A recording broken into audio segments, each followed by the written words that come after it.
o cómo llegan o cómo transmiten la información pues a los votantes para como manipular sus decisiones a una votación. Eh, Me hablan sobre las votaciones del 2016 en Estados Unidos, que se vieron envueltas pues como todo este conflicto y todo eso. Sí. También habla sobre el Reino Unido, porque también hablan sobre cómo influenciaban a la gente por medio de WhatsApp. Entonces yo, como mi punto de vista, yo creo que si esto se llega a afectar pues como en todo el mundo o a aplicar en todo el mundo, nos vamos a ver afectados porque todos sabemos como ingenieros de sistemas que toda la información es vulnerable, depende de dónde venga, ¿cierto? Entonces no sabemos si es verídica lo que nos están transmitiendo, si es verdadero, si es de una fuente confiable. Entonces nos podemos ver afectados con este tipo de información. Nos puede cambiar nuestros pensamientos también en el momento de actuar. Ujú. ¿Quién es el autor del artículo? El fake news, creo que es él. O Tony Ansuscumbe, ¿cómo es? Tony Ansuscumbe. Ah, ya, fake news es, no, es como se llama comúnmente cuando riegan como noticias falsas. Sí. Listo. ¿Alguno de los compañeros de ahí que de pronto quiera aportar alguna otra cosa? De pronto yo, profe. Sí.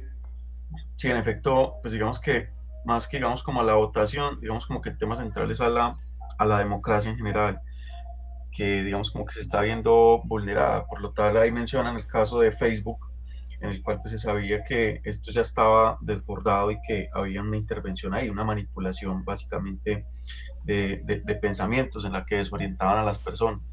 Entonces, como digamos la facilidad que tienen las redes sociales es de multiplicarse en muy poco tiempo, entonces digamos que a veces es muy difícil controlarlas. Hablan ya de ahí, le hacen una comparación que tanto como un malware, como una fake news o esta desinformación como tal, hay que también poderla, digamos, hacer una observación, seguimiento y cerrarla desde raíz, pararla porque puede ser tan dañina y tan perjudicial como esa, porque en este caso puede llegar a intervenir tanto, ahí básicamente hacen ingeniería social y más que ingeniería social también pueden haber hecho intrusiones dentro de los sistemas de votación. Entonces básicamente creo que ese es el tema central. Listo, Brandon. Y gracias, Julián. Listo, yo creo que ahí nos quedó claro más o menos lo que nos tratan en esa parte del artículo. Sigamos con el otro tema. Darío, Jesús David Edison y David.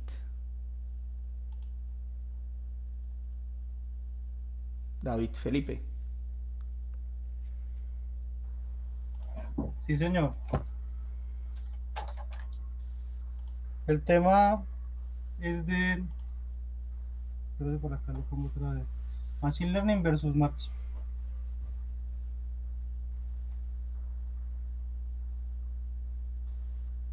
Bro. Ajá. Bueno, el autor es Jack Moore, un experto en seguridad, un especialista en seguridad. Machine Learning versus Machine Learning. Bueno, ¿qué quieres decir esto? Que han estado, o sea, más que todo es como de los Deadface, el que nos mostró el profe ayer, donde pues la tecnología era capaz de simular tanto movimientos faciales y también como la voz de personajes pues públicos, ¿cierto? Personajes conocidos. Uh-huh. Y esto pues están hablando más que todo como de lo que pueden hacer los ciberdelincuentes en cuanto a esta tecnología siga pues mejorando. Ya no vamos a poder distinguir entre lo que es cierto y lo que no es cierto. Entonces de esta forma se pueden manipular procesos, dañar a la sociedad, inclusive realizar ataques y engañar también diferentes capas de seguridad. El reconocimiento facial tiene puntos a favor, pero siempre hay como una duda ahí pues entre si es algo bueno o es algo que nos puede generar más adelante una, un daño pues más grande. Y ya problemas que todo como eso. Listo, David, sí, gracias. ¿Alguno de los Pues, otros compañeros? Bueno, profe, pues ahí para agregarle al compañero, digamos que una de las amenazas que se plantean para el futuro es la capacidad, o sea, la habilidad del ser humano para identificar si algo es falso o no. En este momento, digamos que con el deepfake, pues hay una clara evidencia pues de que todavía hay que mejorar en algunas cosas, aunque uno, digamos, muchas veces uno ve un video de un actor de una película donde le pone la cara de otro y pues uno la cree. Ahora pensemos en que esa tecnología evolucione dentro de unos 3 o 4 años inclusive, o dentro de, de las próximas décadas. La Ujú. capacidad humana pues, ya va a quedar muy limitada para poder identificar eso. Entonces, lo que se plantea es que precisamente el nombre del artículo es Machine Learning versus Machine Learning, porque como ya la capacidad del ser humano va a estar limitada, pues tiene que estar también enfocado en la evolución de la tecnología a través de herramientas que permitan identificar, o sea, hacerle la guerra a, a ese tipo de algoritmos que se están volviendo tan poderosos.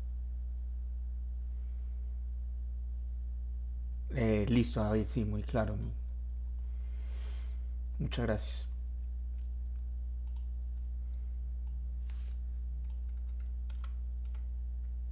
Listo, seguimos con cambios sustanciales en privacidad.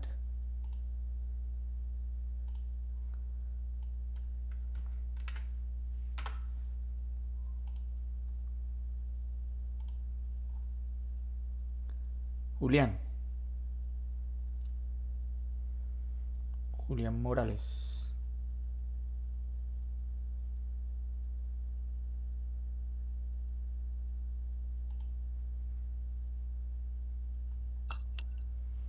¿Me escucha?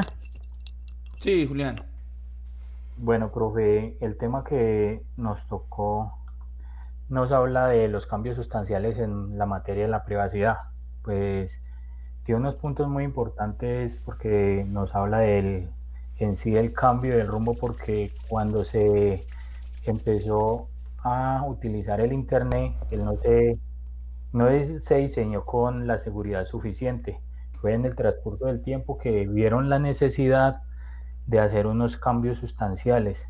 Para el año 2016, muchos de los clientes creían que no se iba a poder eh, navegar o tener la privacidad o la seguridad suficiente. En esos cambios se hacía necesario que las mismas personas, el usuario, la empresa, brindara mayor seguridad a los datos, porque muchas de ellas lo que hacían era obtener la información y venderla o formar un comercio. Con el tiempo, para el año 2018-2019, se vio la necesidad de la forma legislativa tener un control sobre las empresas para hacer que ellas no abusaran de los usuarios. Entonces se buscaba mecanismos que la empresa volviera a tener la seguridad, o más bien el usuario recuperara esa confianza que la empresa le debe ofrecer. Entonces, ofreciendo unos mejores métodos de autenticación, la verificación que debía ser más dirigida es a la protección de los datos del usuario. Ya.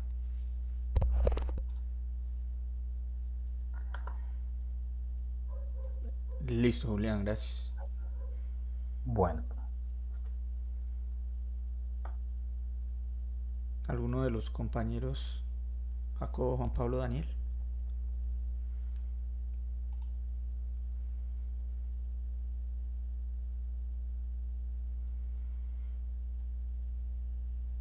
Bueno, el tema 4 es IoT. Miremos a ver aquí en...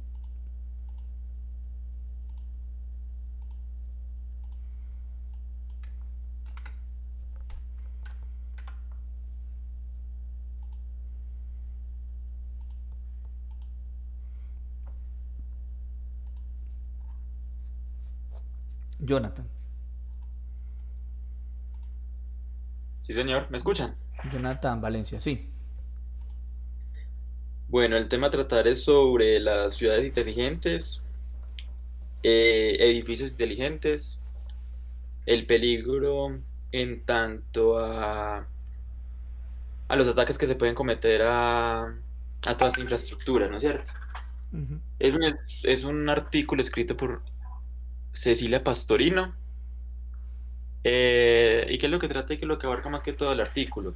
Nos explica más que todo sobre cómo funcionan los edificios inteligentes, qué tecnologías se están adaptando para, digámoslo así, primero que todo, una mejor experiencia para el cliente, pero también buscando como una economía para obviamente los propietarios de estas edificaciones.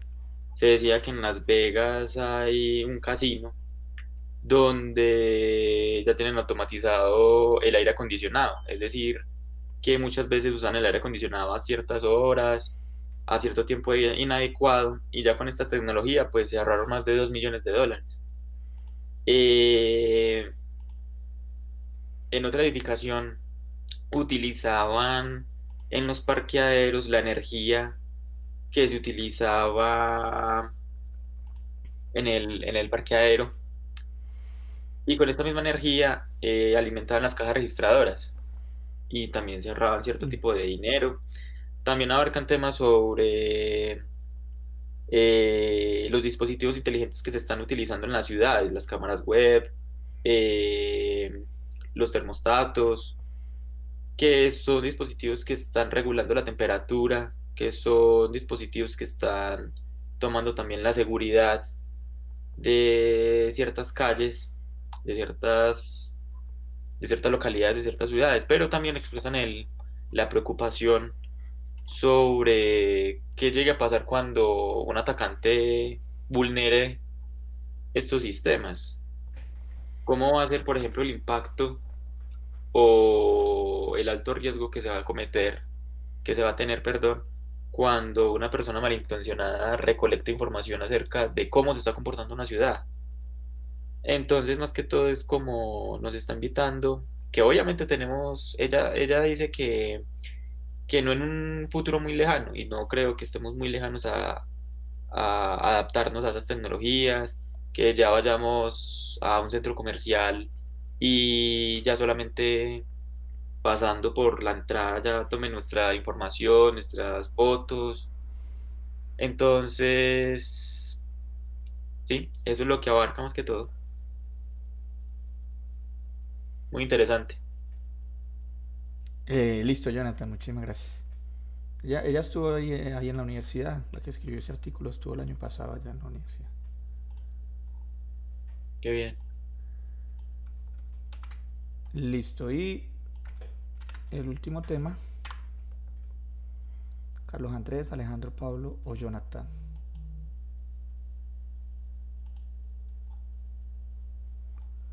Alejandro.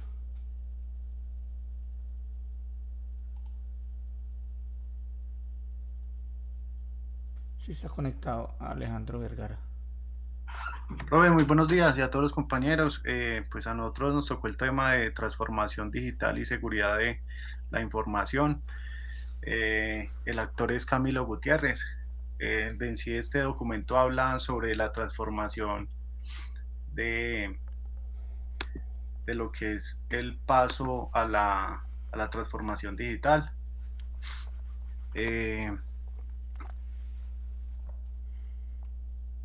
Que todas las empresas deben de tomar un cambio en la transformación digital en los ámbitos de la seguridad. Más o menos hace, pues lo que nos habla el artículo, hace 5 años, eh, hace 5 años tuvo un impacto en la transformación de las empresas porque se vino trazando o se vino dando la transformación a la parte digital y es como en la parte de los negocios a esta transformación. Un 72% de los profesionales de la seguridad o los ingenieros fue una urgencia de la transformación.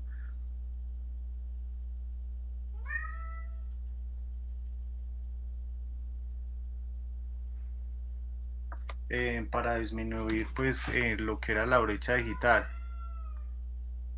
La tecnología como cambio múltiple,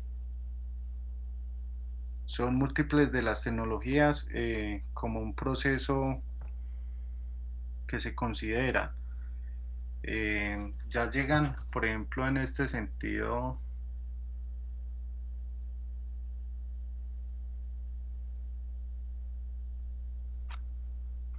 lo que es en la veracidad de las tecnologías como motor de cambio. Son múltiples tecnologías que se comienzan a considerar para estos procesos. Por ejemplo, en este párrafo nos orientan de lo de la tecnología como motor de cambio, como es la computación en la nube, la conectividad en 5G, lo que son las plataformas móviles y lo de Machine Learning. No es solamente una aplicación o una tecnología, es garantizar la seguridad en los datos o negocios. De en sí esta parte del documento nos habla de lo que es la transformación y el cambio de la movilidad en las empresas y en los cambios que vamos a tener en la parte de seguridad.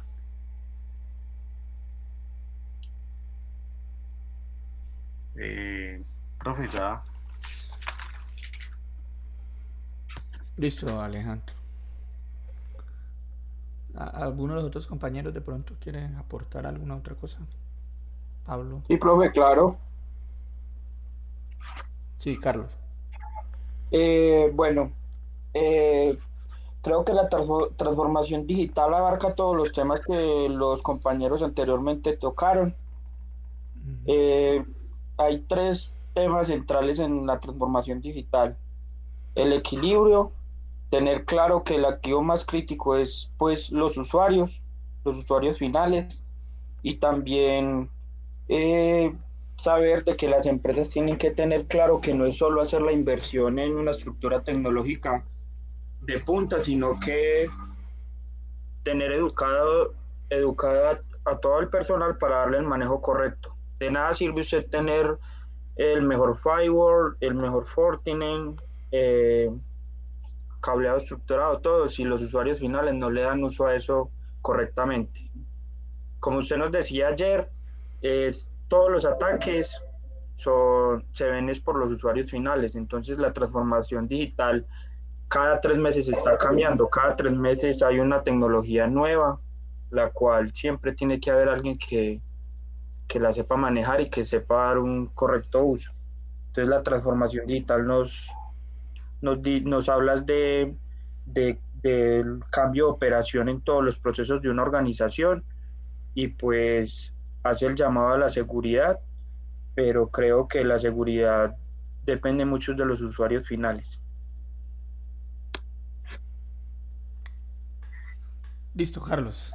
Excelente, muchas gracias. Listo.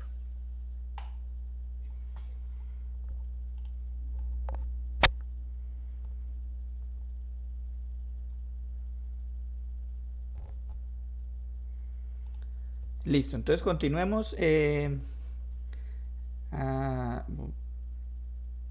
momento. Sí, ahí está grabando. Entonces acá, señor. ¿Esto cuenta como laboratorio? ¿Que lo escuchó? Sí. Sí, sí, sí. Ese es uno de los laboratorios. Sería el 4. Bueno, listo. Sería el laboratorio 4. Nada, entonces ese articulito me gustó mucho porque muestra más o menos de lo que hemos hablado hacia dónde apunta el tema, ¿cierto? Hacia dónde va el campo de la seguridad con las nuevas cosas que han salido y digamos la relevancia que hay que empezar o que las empresas, organizaciones deben de darle al tema. ¿Sí? Entonces, bueno, ahí ya todos escuchamos más o menos cada uno de los artículos que contiene. Y sí, ese sería el otro laboratorio. La idea es que igual el resumen que cada uno hizo lo pone pues en el documento final, listo. Solamente del tema que le tocó. Bueno, ayer quedamos en esta parte donde yo les mencionaba que finalmente, posterior al análisis de riesgos que se debe realizar al interior de cada organización, como resultado de ese análisis de riesgos, pues se debe definir la implementación de unos controles, ¿sí? Que acá en el curso vamos a ver algunos de esos controles y lo hemos dividido en los controles imprescindibles y los controles deseables. Imprescindibles, pues son los que cualquier organización debería de tener como mínimo. ¿Listo? Bueno, yo les pongo esta diapositiva básicamente como para dar a entender de que muy probablemente cuando ustedes ya estén en el campo laboral pues les toca empezar a tomar decisiones. Una de las primeras decisiones en temas de controles es validar si la solución de seguridad que se va a implementar va a ser una solución de todo en uno o una solución de el mejor de su clase.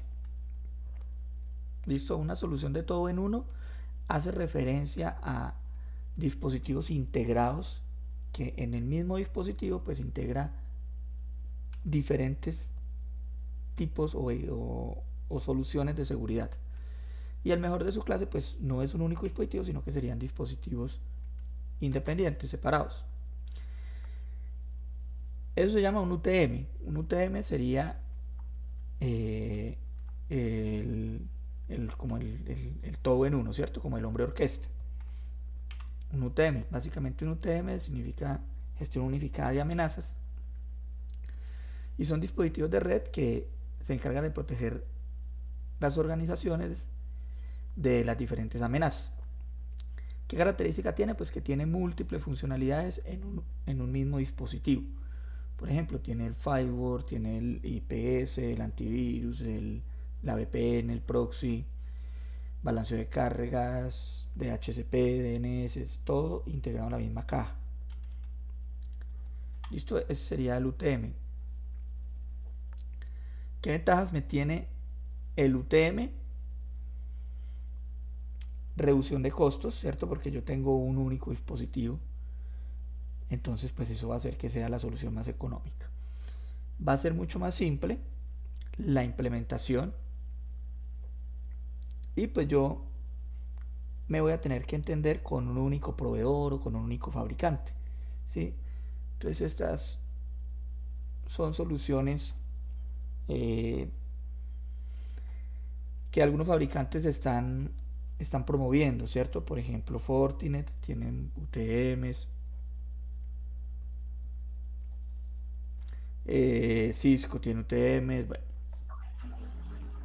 Profe, qué pena. ¿Sí?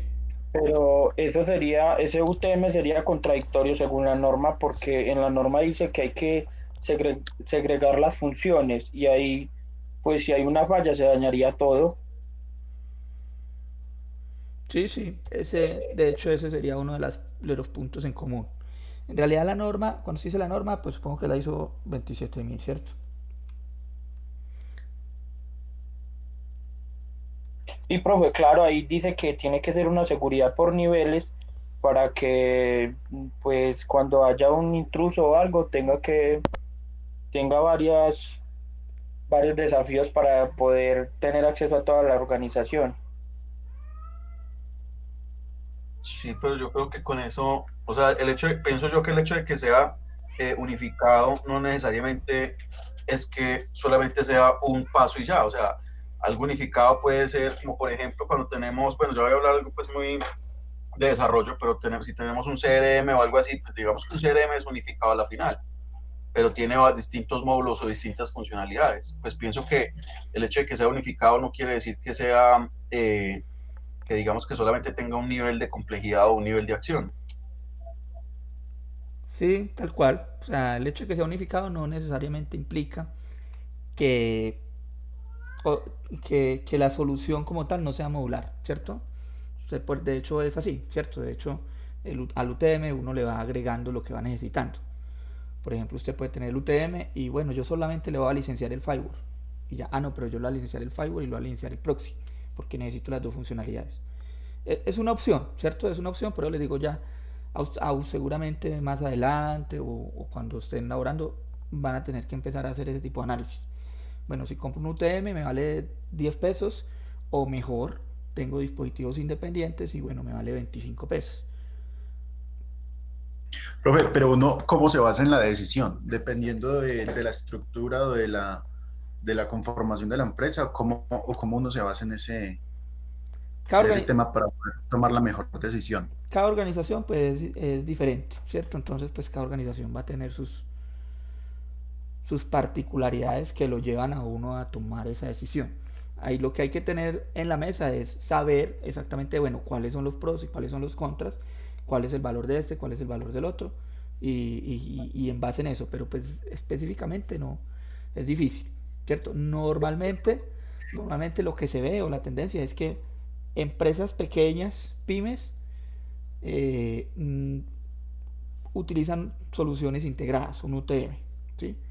Corporaciones grandes, cuando hablo de corporaciones grandes, pues son empresas de más de 400 empleados, así, ya utilizan soluciones el mejor de su clase, ¿sí? Pero pues no es que esté escrito, bueno, es que tiene que ser así o de esta manera, no. Digamos, el mercado ofrece esas dos alternativas. Sí, Ricardo. Sí, profe, muchas gracias. Bueno, Profe, puntos, pero, señor. cuando uno, por ejemplo, pues en mi caso que estoy haciendo pues lo de la norma ISO en la alcaldía y son personas que son analfabetas en el tema, lo primero que preguntan es el costo. ¿Cuánto me cuesta esto? ¿Cuánto esto? ¿Cuánto lo otro? Pero es que eso solo me va a dar el beneficio de seguridad y la razón social de esta empresa es otra.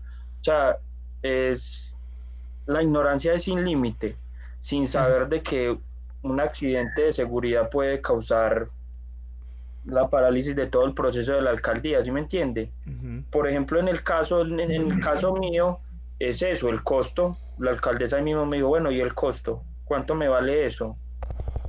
Entonces, para hacer ese aporte. Sí, claro, pero les digo, cada empresa pues tiene sus particularidades. El tema económico pues es uno de los de esos factores que tienen o que empiezan a tener mucha relevancia, ¿cierto? Como yo les decía, una empresa, un firewall o bueno, muchas soluciones de seguridad pueden tener costos elevados para determinadas organizaciones, ¿cierto? Lo que hay que entrar a ver es cuál es el costo de no tenerlo, cuál es el riesgo, cuál es el costo si se llega a materializar alguno de esos riesgos.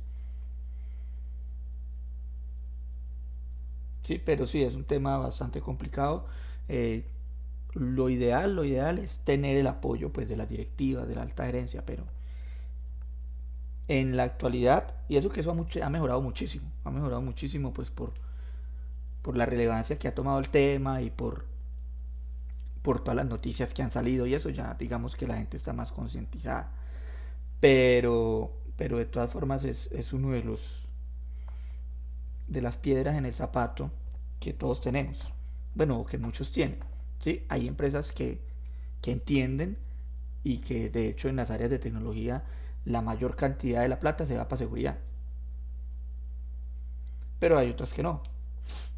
Entonces eso es un proceso y la idea, por eso de hecho hay que concientizar, y cuando se habla de concientización, yo les decía, bueno, hay que diferenciar, la concientización puede ser diferente para unas personas que para otras, para el cargo de las directivas y de eso, pues es muy importante concientizarlas de ese tema, que finalmente son los que aprueban los presupuestos y demás, ¿sí? Igual la responsabilidad de uno como ingeniero pues es poner las cartas sobre la mesa. Normalmente uno no es el que toma la decisión de si vamos a invertir 200 millones o vamos a invertir 20 millones, pero sí debe uno de poner las cartas sobre la mesa y bueno, vea, la opción técnicamente más viable es esta. ¿Listo? Yo considero que lo mejor es esto, pero si no, bueno, entonces tenemos la opción B, que es esta, más barata, también sirve. Y si no, bueno, tenemos la opción C, que es con software libre, yo hago lo que pueda, pero bueno. Listo, más o menos ese es el panorama, pero es un tema que a todos en algún momento, bueno, a los que están en este campo, pues se van a tener que enfrentar con eso. Y es tratar de tener el apoyo de las directivas. ¿Sí? Alguna cosa importante, por ejemplo, en temas de gobierno, en empresas del sector público, son temas normativos. Entonces, por ejemplo, para cumplir cierta norma, hay sí o sí que tener estos controles. Entonces, si ustedes no quieren que los penalicen, si no quieren, por ejemplo, hay leyes de tratamiento de datos personales, hay leyes de gobierno digital que pueden, digamos, apalancar esas cosas. ¿Sí? Si no se invierte, pues bueno, no estaríamos cumpliendo este punto de la norma y en determinadas circunstancias podemos llegar a ser penalizados. Pero en términos generales, lo ideal es hacer el análisis de riesgos para lograr determinar, bueno, qué pasa si hay un ransomware y se descifra la información de todos los computadores. No podemos trabajar para recuperar la información, nos vamos a demorar un mes sin poder trabajar. ¿Cuánto le cuesta a la organización sin facturar? Más o menos ese es como el ejercicio. Bueno, puntos en contra de soluciones unificadas de UTMs, pues que vamos a tener un punto único de falla, ¿cierto? Si yo tengo el FortiGate o la solución XYZ centralizada, pues si se me daña esa solución, se me van a afectar muchas cosas. Se me afecta el proxy, la VPN, el firewall, el IDS, etc. Y hay dependencia de un único fabricante. Entonces, ¿qué pasa si ese fabricante que nosotros tenemos, qué sé yo, por ejemplo, entra en quiebra? ¿Sí? O se descubre una vulnerabilidad muy grave en ese fabricante. No tengo otro equipo que me proteja. Entonces, bueno, esos serían puntos en contra. Soluciones específicas sería todo lo contrario, ¿cierto? Ya sería el mejor de su clase. Entonces, yo necesito un firewall, listo, busco el mejor firewall. Yo necesito una VPN, busco la mejor solución VPN. Yo necesito un proxy, busco el mejor proxy. Van a quedar soluciones independientes, no necesariamente son del mismo fabricante, puede que sí, pero son soluciones independientes y cada solución va a ser específica para una función. ¿Qué ventajas tenemos? Pues que va a ser mucho más especializado, por lo mismo, porque pues si voy a buscar un firewall, me busco el mejor firewall, ¿cierto? Mayor rendimiento porque el procesamiento va a ser distribuido, no va a estar todo concentrado en una misma caja. Entonces el procesamiento va a estar distribuido, entonces la red va a funcionar mejor. Aspectos en contra, temas de administración y mantenimiento, pues que ustedes o el administrador de red no va a tener que aprender no solamente de Fortinet, sino que de pronto le toca aprender de Tipping Point, de Checkpoint, de Aruba, bueno, ¿cierto? Porque van a haber soluciones diferentes integradas. Y temas de costos, obviamente pues es mucho más elevado, o bueno, es más elevado el costo de tener diferentes soluciones independientes a tener una única caja. Entonces ahí vuelve y entra el tema de costos. Listo, ahí es más o menos lo que les acabo de decir. Generalmente o en la actualidad lo que se está viendo, lo que se ve es que empresas pequeñas, pues por temas de costos y de que no tienen como una obligación normativa, utilizan soluciones UTM y está bien, no está mal, ¿cierto? Es mejor que nada. Y empresas más grandes o que de pronto tengan un tema normativo o que tengan, digamos, activos muy críticos, temas de infraestructuras críticas, utilizan generalmente soluciones específicas. Listo. Algunos de estos controles, un firewall, pues, ¿qué es un firewall? Simplemente es un dispositivo cuyo objetivo es delimitar los perímetros de red, ¿sí? Separar perímetros de red.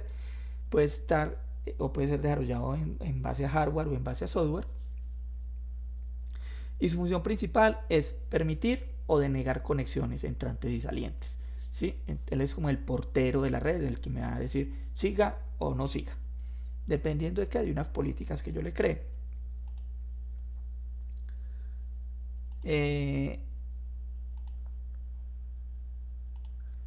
Hay diferentes tipos de firewalls, por filtrado de paquetes, que era el firewall antiguo de hace algunos años, donde únicamente inspeccionaba flujos entrantes o salientes con base en direcciones IP y puertos.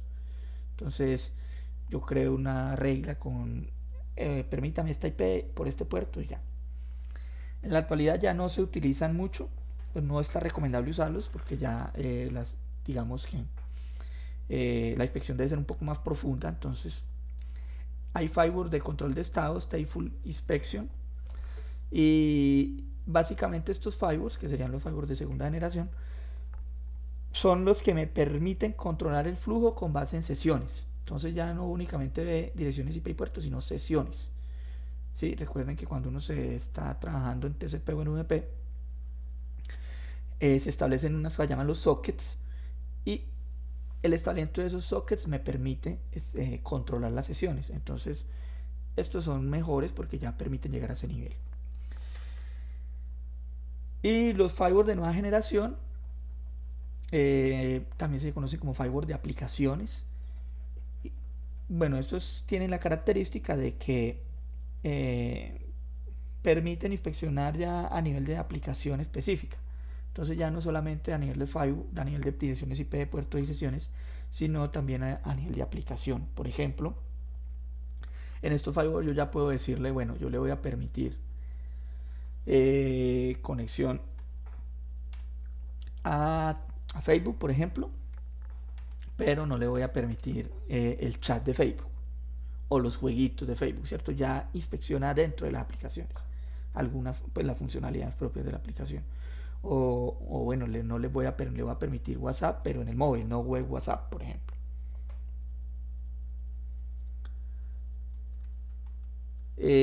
Los que más se utilizan son los segundos, ¿sí? Esas funcionalidades adicionales de firewall de nueva generación normalmente se hacen en el proxy. Un proxy también puede hacer esas cosas, pero bueno, también hay firewalls de aplicaciones y bueno, obviamente son mucho más costosos, pero van a tener mucha más granularidad a la hora de crear las políticas. Hay soluciones comerciales y soluciones libres, algunas como Cisco, Checkpoint, Sony o Palo Alto son como las más comunes acá en Colombia, y hay muchas soluciones libres también como Chowor, PFSense, Endian y PCOP. ¿Visto? Entonces yo podría implementar un firewall. De hecho, sería lo que vamos a hacer ahorita en el laboratorio, es implementar un firewall mediante alguna de estas soluciones de software libre. Un aspecto importante que normalmente se utiliza como base es el análisis de los cuadrantes de Gartner. ¿Sí? El cuadrante de Gartner es una referencia de una entidad en teoría independiente que nos muestra cuáles son a futuro los fabricantes que más liderazgo han mostrado en determinada solución. Entonces uno, cuando está buscando qué tipo de firewall comprar o esto, este es un buen punto de referencia, ¿sí? No solo para temas de firewall, sino para cualquier dispositivo o solución de tecnología que se vaya a implementar. Se utiliza mucho los cuadrantes de Gartner. Este, por ejemplo, es del año 2018 y bueno, nos muestra en el tema de firewalls, los líderes, es muy probable que ya haya cambiado, eso sale cada año aproximadamente. Tenemos a Palo Alto, Fortinet, Checkpoint y Cisco.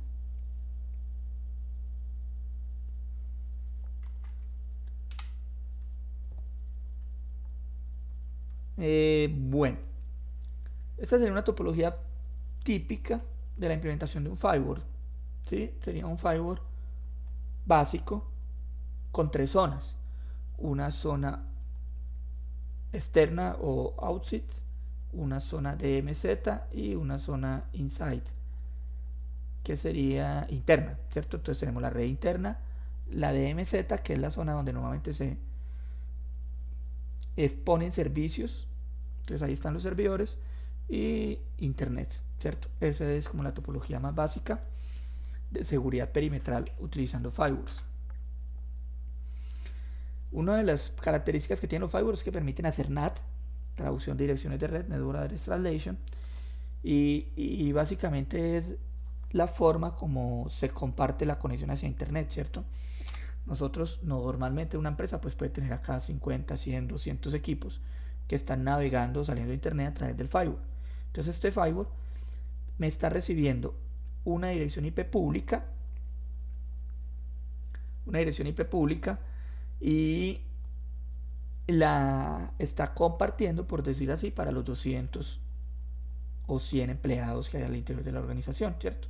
Entonces, eso se hace con NAT, Network Address Translation, que seguramente ustedes por allá lo vieron en redes, y lo que me permite hacer una traducción de direcciones de red.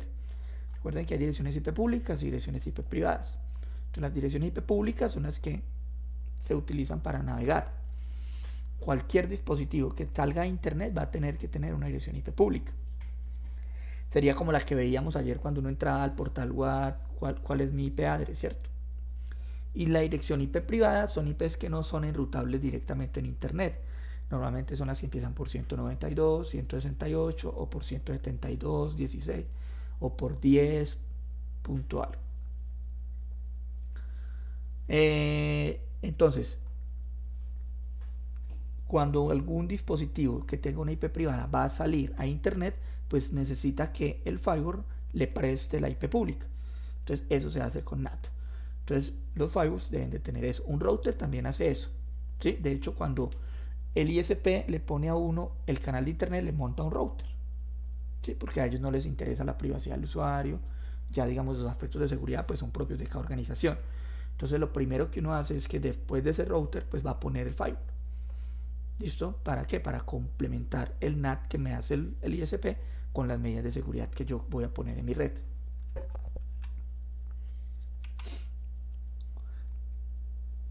La DMZ, zona desmilitarizada, es otro aspecto que se utiliza con la implementación de los firewalls. Es más un concepto y básicamente es una porción de red que se utiliza para exponer servicios, ¿cierto? El concepto viene de la Segunda Guerra Mundial, cuando estaba, bueno, creo que era la Segunda Guerra Mundial, cuando estaba Vietnam del Norte y Vietnam del Sur, que estaban como en guerra, y había una zona entre los dos que se llamaba la zona desmilitarizada. Básicamente en esa zona no habían combates, no estaba permitido, digamos así, el paso de las tropas, era como el límite entre las dos. ¿Sí? Y ahí, digamos, las personas podrían llegar a hacer intercambios comerciales, a vender sus productos y eso. Entonces de ahí viene el concepto. Muchas de las cosas que se utilizan en seguridad han tenido sus avances en temas bélicos, ¿sí? En la guerra. Por ejemplo, todo el tema de criptografía se desarrolló mucho, o se ha desarrollado mucho a partir de las guerras, de la Guerra Fría, de la Segunda Guerra Mundial y eso. Pues porque los países en guerra pues necesitan proteger su información o guardar sus secretos de guerra. Entonces digamos que eso ayudó mucho a temas de seguridad de la información. Entonces, aplicando este concepto al tema de redes de seguridad perimetral, la DMZ sería esa porción de red en la cual yo voy a exponer servicios, ¿sí? Por ejemplo, tengo una página web, entonces yo necesito que esa página web esté pública en internet, entonces la tengo que publicar, ¿sí? Si yo pongo esa página web en un firewall y cierro todos los puertos, pues nadie va a poder entrar a esa página web. Y digamos que, bueno, estaría segura, pero entonces no prestaría el servicio para el cual está diseñada. Entonces, sí o sí, nos toca que exponer servicios. Por ejemplo, el correo electrónico. Yo necesito tener correo electrónico no solamente para adentro de mi empresa, yo necesito que desde afuera me puedan enviar correos.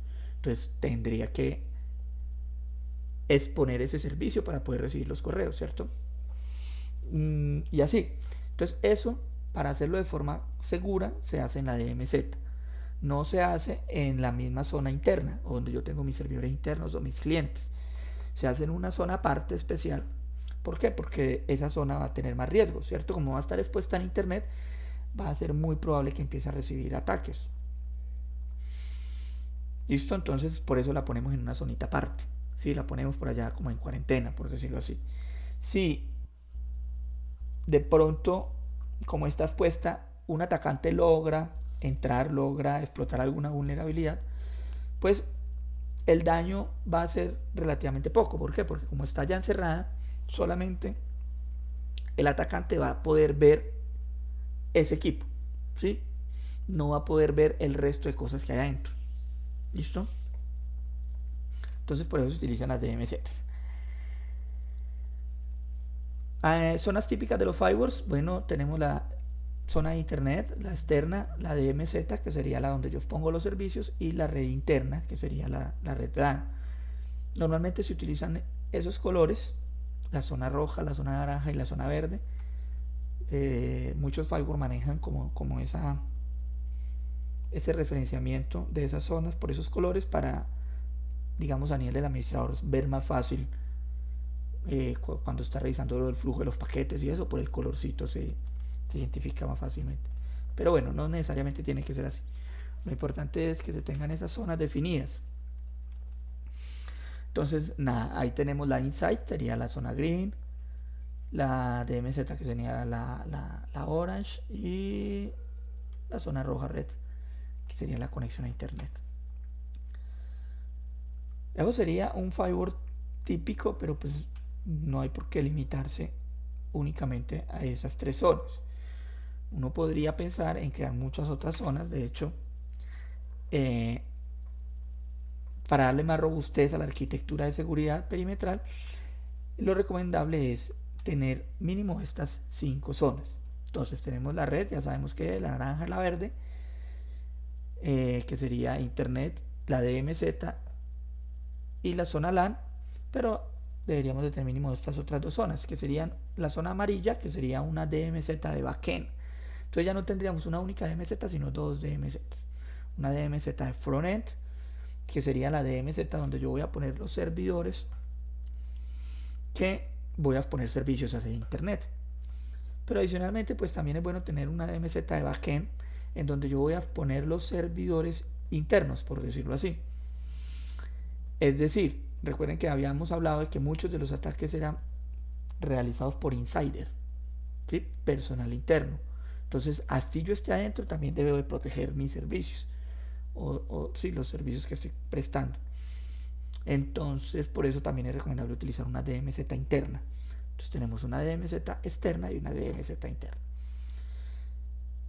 Y las redes Wi-Fi. Entonces las redes Wi-Fi, pues como el espectro electromagnético es un campo compartido, ¿sí? Si ustedes prenden la Wi-Fi de su casa, de su portátil, usted no recibe únicamente el SSID suyo. Usted ve ahí un poco de red, ¿cierto? ¿Por qué? Porque alcanza a coger la red del vecino o del apartamento de arriba o de abajo. Entonces, ese medio es compartido. Esto es, digamos, ser un poco complejo garantizar que nadie más va a poder ver esa red, ¿cierto? En redes Wi-Fi. Por eso se dice que esas redes son redes que deben tener un tratamiento perimetral. Recuerden que ayer mencionábamos que un perímetro, que es una porción de red que yo voy a unir con algo que yo desconozco o que no controlo al 100%. el caso, por ejemplo, de la red Wi-Fi. Entonces la red Wi-Fi, como el espectro es compartido, pues desde el punto de vista de seguridad es bueno protegerlas como si fuera un perímetro externo, es decir, poner un firewall después de esa red inalámbrica. ¿Listo? Ojo, no quiere decir que si yo tengo 40 access points van a necesitar 40 firewalls, no. Los 40 access points están funcionando normal, conectados a la red, pero lo que yo concentro para pasar por el firewall pues sería de forma lógica la VLAN de Wi-Fi, por ejemplo, o las VLAN de Wi-Fi, si tengo varias VLANs. ¿Sí? Normalmente hay varias VLAN, por ejemplo, la Wi-Fi de usuarios empleados, la Wi-Fi de visitantes, la Wi-Fi de dispositivos móviles. Entonces lo típico es que cada una de esas redes Wi-Fi pues tenga una VLAN, y si yo quisiera proteger esos perímetros, pues cada una de esas VLANs las debería de direccionar a través del firewall. Entonces esta sería una topología un poco más acertada desde el punto de vista de seguridad, ¿cierto? Entonces ya no tendríamos el firewall ya no tendría solo 3 zonas, sino que bueno, ahí le pusimos 5 zonas, y de hecho pueden ser tantas zonas como el diseño lo amerite, ¿cierto? Hay firewalls que tienen muchas interfaces, y uno en cada una de esas interfaces pues podría definir diferentes zonas. Bueno, pero este es el ejemplo como recomendado, una topología típica en donde voy a tener esos 5 componentes: DMZ externa, DMZ interna, internet, redes Wi-Fi y redes internas. Pero lo ideal es no depender de un único dispositivo, sino que tener varios dispositivos. Entonces una buena práctica es tener 2 firewalls, ¿cierto? Un firewall externo y un firewall interno. Entonces esto sería una topología más real, en donde tenemos el firewall externo con las conexiones de frontend e internet, un firewall interno donde tenemos las conexiones internas del DMZ de backend y la red LAN y Wi-Fi, ¿sí? Entonces esta sería una topología un poco más realista y más recomendada. En este sentido, pues ahí una buena práctica es considerar utilizar, si voy a utilizar 2 firewalls en esta topología, pues utilizar firewalls de diferentes fabricantes, ¿sí? Qué sé yo, por ejemplo, arriba tenemos un Checkpoint y abajo tenemos un Cisco, o arriba un Fortinet y abajo un pfSense o un IPCOP, ¿sí?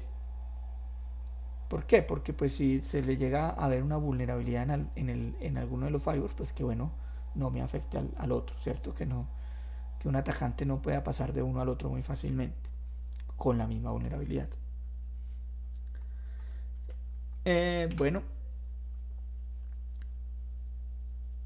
¿qué pasa? Que idealmente yo debería tener eso redundante, ¿sí? Entonces tengo segregación de tráfico en 2 firewalls, uno para la parte externa, uno para la parte interna, y tengo redundancia. Entonces este sería un esquema mucho más acertado. Entonces vean que ya de un firewall pasamos a 4, ¿sí? Obviamente, como les digo, cada empresa es diferente, pero en la lógica del diseño deberíamos de pensar en algo como esto, en donde se tenga una zona externa, una zona interna, y cada una de esas zonas esté respaldado por un equipo de respaldo, ¿cierto? Entonces ahí se crea lo que se conoce como alta disponibilidad, en donde se tiene un esquema de alta disponibilidad activo-activo o activo-pasivo. ¿Listo? Entonces, en el caso que uno de estos elementos me falle, automáticamente el otro va a asumir esa carga, ¿sí? Y bueno, estos son esquemas que se recomiendan utilizar. Básicamente es lo mismo. Tenemos una zona externa donde tenemos los servicios externos, conexión a internet y exposición de servicios en la DMZ, y una zona interna donde tenemos el firewall interno con la DMZ de backend, redes Wi-Fi y redes internas, red LAN. En este escenario, pues una buena práctica sería tener en la zona externa, conexiones en los firewalls del mismo fabricante, ¿sí? Y en la zona interna, pues tener los firewalls del mismo fabricante. Es decir, entre zonas, tener diferentes fabricantes, pero entre ellos ser del mismo fabricante. No sé si me entiendo, si me hago entender. En los dos de arriba serían del mismo fabricante y los dos de abajo del mismo fabricante. Eso pues no tiene que ser así, no es, pero es una práctica recomendada, pues porque de esta manera yo puedo poner a sincronizar esos servicios más fácil. Si son del mismo fabricante, yo puedo configurar más fácilmente el tema de alta disponibilidad, ¿sí? Entonces, por ejemplo, en la parte superior tenemos Cisco, en la parte inferior tenemos pfSense. Entonces tendríamos 2 fabricantes, pero 4 dispositivos.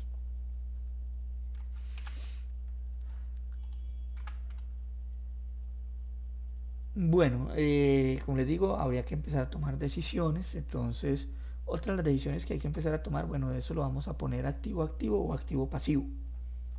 ¿Sí? Bueno, ya depende de cada solución, de los recursos que se cuenten. ¿Qué ventajas me tiene a mí tenerlo activo activo? Que puedo hacer balanceo de cargas, ¿sí? Si yo tengo ambos funcionando simultáneamente, pues entonces puedo hacer balanceo de cargas. Por ejemplo, este firewall se va a encargar de correo electrónico y página web, ¿sí? Publicar servicios, y este va a recibir todo el tráfico que sea de navegación. Por ejemplo, este página web y correo, y este toda la navegación que vaya hacia el exterior. Entonces yo hago balanceo de cargas, ¿sí? Cuando están activo activo. Cuando están activo pasivo no puedo hacer eso, porque activo pasivo prácticamente es este está prendido y este está apagado. En el momento que este falle, este se prende y este se apaga, ¿sí? No es que se apague de forma física, sino de forma lógica. Este hace todo, pero si falla le pasa toda la responsabilidad a este. ¿Listo? Entonces ahí están los dos esquemas. ¿Qué desventajas me tiene tenerlo activo activo? Que la configuración y la operación pues va a ser mucho más compleja. ¿Sí? Empezar a repartir qué cosas hace este, qué cosas hace este otro, es mucho más complejo que simplemente decir usted es el secundario, usted es el primario y ya. Y tienen la misma configuración ambos. Cuando el primario falle, todo lo asume el secundario. Entonces, digamos que ahí están los dos escenarios, ya dependiendo de cada cosa o de cada organización. Normalmente el esquema más utilizado es activo pasivo, ¿sí? Activo pasivo, tengo uno con toda la carga y el otro está como esperando. Si este falla, entonces asume esa carga, pues porque es mucho más fácil de implementar, y mientras no se tenga problemas de recursos, o sea que el firewall no se me está saturando la CPU, la memoria o el ancho de banda, funciona muy bien. Si de pronto tenemos problemas de recursos, o sea que el firewall es un firewall chiquito y el tráfico es mucho, entonces podríamos pensar en ponerlo activo activo. ¿Para qué? Pues para yo distribuir las cargas entre los dos y hacer que el rendimiento sea un poco más eficiente.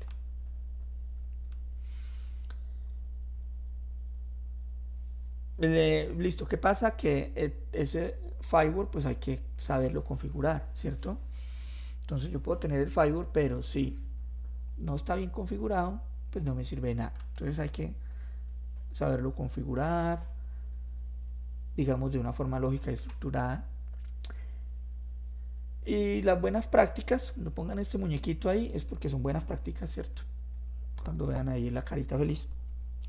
Entonces las buenas prácticas de configuración de firewall pues nos implican, digamos, estos puntos a tener en cuenta. Lo primero es la lógica de funcionamiento de arriba hacia abajo. Entonces un firewall en realidad lo que tiene son una serie de reglas, y esas reglas o ese conjunto de reglas me crean una política. Entonces la lógica de funcionamiento normalmente de los firewalls es de arriba hacia abajo. Entonces él va a empezar a evaluar cada una de las reglas en orden secuencial de arriba hacia abajo. En el momento que algo del tráfico haga match, con alguna de esas reglas, pues ejecuta la acción que tiene esa regla. ¿Listo? Entonces él empieza a examinar. La regla 3 me hace match con el tráfico que estoy examinando, entonces ejecuta la acción. Normalmente la acción es o permitir o denegar. ¿Listo? Entonces, bueno, dentro de la lógica de funcionamiento de los firewall, lo que se recomienda es denegar todo por defecto. ¿Sí? O sea, por defecto todo está denegado. Y lo que yo hago es empezar a crear reglas para permitir cosas. ¿Listo? Entonces, por defecto todo denegado, que es lo que se conoce como negación por defecto o regla implícita de negación, donde dice, vea, todo lo que no esté explícitamente permitido en el firewall, lo denegamos. Y lo que yo tendría que empezar a hacer es empezar a crear reglas para permitir cosas. Esas reglas pues se deben de crear en un orden específico. Lo primero es garantizar la gestión. O sea, que yo como administrador de red exista una regla que diga permítale gestionar al administrador de la red del firewall, ¿cierto? Porque si no, se puede dar el escenario en el cual yo no tenga una política de gestión establecida y al momento que despliegue o que instale el firewall, me bloquee yo a mí mismo, ¿cierto? Porque como todo está negado por defecto. Entonces, una de las cosas que hay que tener en cuenta es eso, garantizar la gestión. Una regla estilo, como una regla de ocultamiento, que sería una regla donde diga, bueno, por ejemplo, la IP del firewall es la 10.1.1.1.1. Entonces yo pongo primero una regla de gestión donde diga, vea, desde la IP mía, que es la IP del administrador de la red, hacia la 10.1.1.1, permítame gestionar el firewall. ¿Listo? Y luego pongo una regla still donde diga, nadie más va a poder entrar al firewall, solamente yo. Entonces ahí pondría, deniégueme todo lo que vaya a la 10.1.1.1.1. Sí, más o menos esa sería como una lógica. Luego vendrían todo el resto de reglas, que son reglas para permitir cosas. Por ejemplo, necesito publicar la página web, entonces permitir el puerto 80 a la IP 10.10.1.2, que es la IP del servidor web. ¿Listo? Entonces ahí permito únicamente el puerto 80, que es únicamente lo que necesita para ver la página web. O bueno, o el puerto 443, si es HTTPS. Entonces ahí vendrían todo el resto de reglas.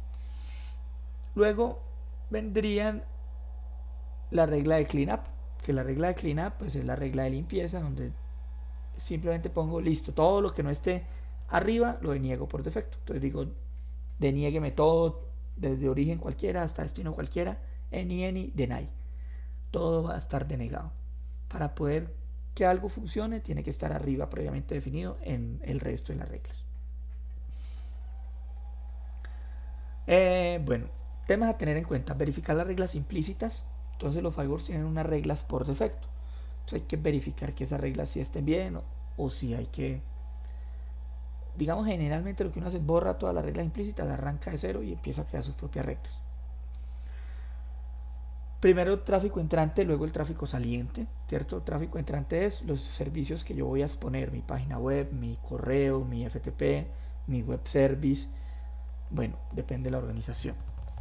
Entonces yo garantizo que desde afuera puedan verme. Luego las reglas de salida, que sería garantizar que mis usuarios internos tengan internet. Es como el orden que se recomienda. Tener una red de gestión independiente. Básicamente consiste en, como yo les dije, hay que administrar esos dispositivos de seguridad. Entonces hay que crear una regla para el firewall para permitir la gestión. Pero entonces no solamente es el firewall, hay muchos equipos de seguridad o muchos equipos que se necesitan gestionar desde la red. Los switches, los routers, los access points, los firewalls, los VPN, los proxies, los IDS, bueno, las consolas de administración, servidores de gestión. Entonces lo que se recomienda es tener una VLAN para el tema de gestión. ¿Sí? Que todo el tráfico de gestión vaya por una red aparte, por una VLAN aparte, y no se me mezcle con el tráfico operativo, ¿sí? Con el servicio como tal. Entonces, tener una VLAN de gestión y que por ahí se administren todos los dispositivos. Tener una máquina de salto básicamente consiste en, bueno, dentro de esa VLAN de gestión yo voy a poner un equipo donde en ese equipo voy a instalar todas las herramientas necesarias para administrar mi red, que el PuTTY, que el WinSCP, que el Secure SRT, que el Wireshark, que el Nmap, que bueno, algunas, digamos, los diferentes equipos van a tener su propio cliente, ¿sí? El cliente para gestionar la VPN o el cliente para gestionar la DMZ, etcétera, la firewall. Muchas veces por web simplemente, ¿sí? Por la IP web, una consola web, pero muchas veces también es un clientecito que se instala. Entonces lo ideal es tener una máquina de salto en donde yo instale todo lo que necesite para administrar mi red. Esa máquina de salto la pongo en la VLAN de gestión, le pongo una IP fija y nadie sabe la IP, solamente yo como administrador de red sé que esa es la IP para gestionar todos los equipos. Cuando yo necesite gestionar algo, entonces ¿qué tendría que hacer? Me conecto a la red, de ahí hago un salto, por eso se llama una máquina de salto, a esa IP y desde ahí ya gestiono todo. ¿Sí? Esto me sirve para, digamos, no revolver las cosas. ¿Por qué? Porque yo en mi máquina normal pues tengo mi correo electrónico, ahí es donde navego en internet, ahí es donde entran las aplicaciones. Entonces lo ideal es no mezclar como ese tráfico corporativo con el tráfico de gestión. Cuando ya necesito gestionar algo, entonces nada, hago un escritorio remoto a la IP donde tengo toda la parte de la gestión y desde ahí hago la operación de la red. Es una buena práctica. Adicionalmente, por ejemplo, cuando estamos en casa, como en estos momentos, y necesitamos gestionar algo, pues yo me saco mi portátil, pero mi máquina de salto se queda ya en la organización, ¿cierto? Entonces no está, digamos, en tanto riesgo como el computador que sacamos y que en ese computador pues lo pegamos a la Wi-Fi de la casa y bueno, el riesgo es mayor, ¿cierto? Entonces, en dado caso de que yo necesite gestionar algo que tendría que hacer desde mi máquina normal, me conecto a la VPN de la empresa y desde la VPN entro a esa IP fija que tengo, ¿cierto? Obviamente ahí tendré un usuario y un password diferente para ingresar a esa máquina y una vez en esa máquina ahí sí ya tengo la gestión de los routers, de los switches, de los access points, de los firewalls, del proxy, de la VPN, de todo. Eso es lo que se conoce como una máquina de salto. Agrupar reglas por títulos. Entonces los firewalls me permiten tener digamos por comodidad, por orden, títulos para los grupos de reglas, agruparlas. Entonces, por ejemplo, reglas de servidores de la DMZ y ahí pongo todas las reglas. Reglas de servidores de desarrollo, ahí pongo las reglas de los servidores de desarrollo. Reglas de servidores de producción, reglas de usuarios, reglas de VPNs. ¿Listo? Es por orden. Hacer un log. Entonces, cuando uno crea una regla, él me permite decirle haga log o no haga log. ¿Sí? Lo ideal es hacerle log. ¿Para qué? Para que me quede el registro de cuando se hace match del tráfico con esa regla, me genere un log. Entonces es bueno habilitar el login de cada una de las reglas, al menos de las más importantes. Puede ser que eso me genere muchos logs y que se me empiecen a llenar los discos, ¿sí? Entonces, bueno, eso hay que también depurarlo, hay que crear scripts que me vayan depurando y me guarden los registros, qué sé yo, del último mes únicamente, o que se me vayan sobreescribiendo. Bueno, ya cada solución pues se trabajaría diferente. Primero van las reglas más críticas, ¿sí? Entonces cada organización va a tener sus servicios críticos. Entonces recuerden que las reglas se ejecutan de abajo hacia arriba. Entonces yo en la parte superior voy a poner las más importantes porque van a ser las primeras que se van a ejecutar, entonces va a ser más eficiente.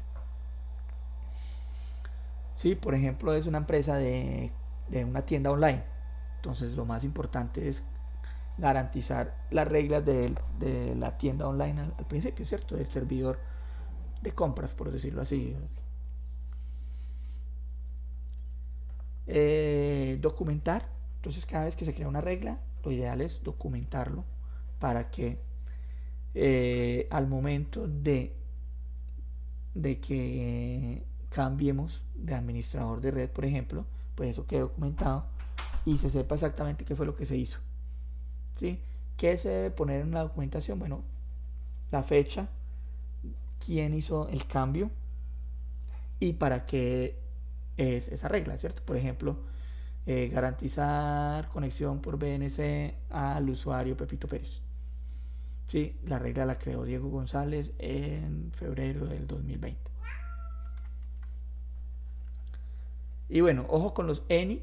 En los firewalls está la opción de poner any, y un any pues significa cualquier cosa. Normalmente cuando entonces uno va hacia internet, entonces pone el destino es any, ¿sí? Pero muchas veces el any me agrupa todo, entonces, o mejor dicho, el any me agrupa todo, entonces no necesariamente son únicamente las IPs de internet, sino que pueden ser, por ejemplo, IPs de broadcast, IPs de multicast, IPs internas.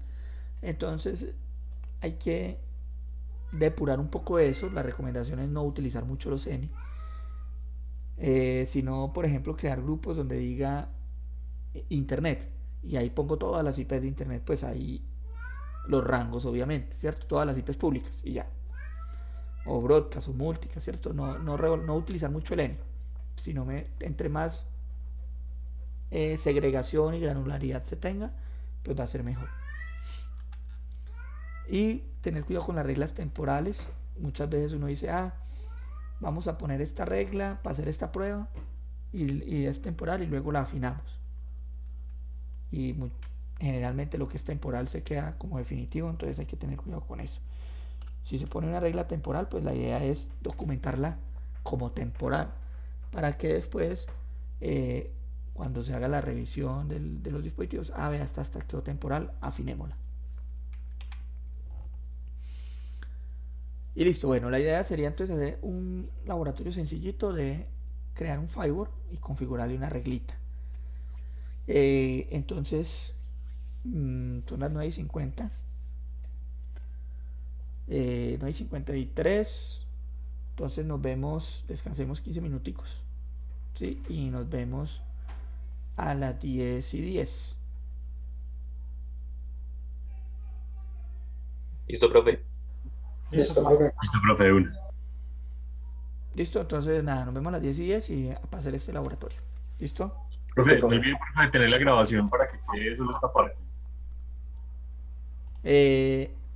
Listo, ahí ya la paré. Muchísimas ¿Qué gracias. máquina virtual vamos abriendo? Por si tonto molesta algo. Vamos a abrir la que se llama Windows 7A. Metito. Windows 7A. Gracias. ¿Listo?